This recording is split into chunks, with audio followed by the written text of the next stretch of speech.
That's who you are. Angels and earth sing the song for your honor. His power belongs to you. Power belongs to you. I will never grow tired telling you your word. There's so many ways I could sing of your glory. I will never get tired of telling you your word over and over again. Always, now and forever, you're matchless. Clothed in the colors of heaven, no eye has ever seen all that you are.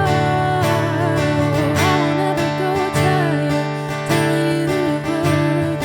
There's so many ways I could sing of your glory. I will never get tired telling you your word over and over again.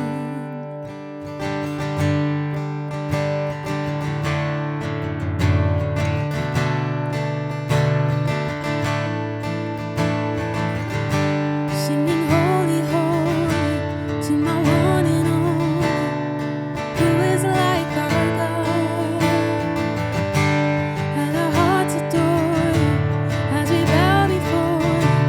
There's no one like our God. Yeah. Singing holy, holy to my one and only, who is like our God. Let our hearts adore you as we bow before you. There's no one like our God.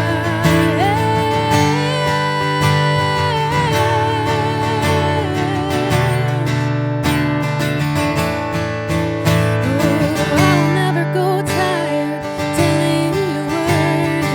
There's so many ways I can sing of your glory. I will never get tired of telling you your word over and over again. Over and over again.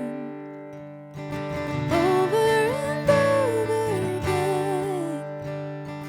Over and over again. We as humans and God relate so differently to this thing called time. You know, we wake up at 6:30 every morning in my house because we got to get to school on time. And then I'm turning a milestone birthday this year, and that's a significant time in my life, but it's also a way to mark the amount of years I've got left, right? Crazy. We actively think about time almost every moment of our day. 30 minutes from now, I got to be picking up my son, and so it's making now rush to get to there on time. Right? We are so constrained and bound by this thing called time, which is incredible, but it's just very different than how God relates to time. How the author in Psalm 90 talks about God. He says, Lord, you have been our dwelling place in all generations. Like, God's consistent over time. Before the mountains were brought forth, or ever even before you formed the earth and the world, from the everlasting past to everlasting future, you are God.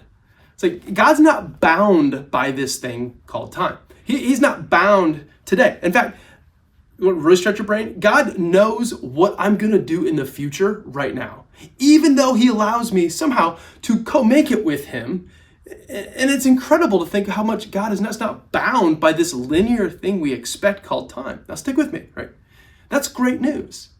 Because the things that I want to work out right now that I'm praying for, God may be using time to answer those. Like maybe in 3 or 4 generations from now, he's going to answer the things I started today. How cool is that? How amazing is that? That by breaking maybe some lineage things happening in the Mahan household, I might be setting up people who don't even know my name to know God differently in the future. Like God is not bound by this time. He's not bound by my years on this earth. He can do what he does everlasting past to everlasting future, which is great news. And I'm not sure what you're supposed to do with that today, to be honest. I just think it should change our relationship to time, which often gets elevated to an idol in our world. And time is not supposed to be on the pedestal of our lives. God's supposed to be.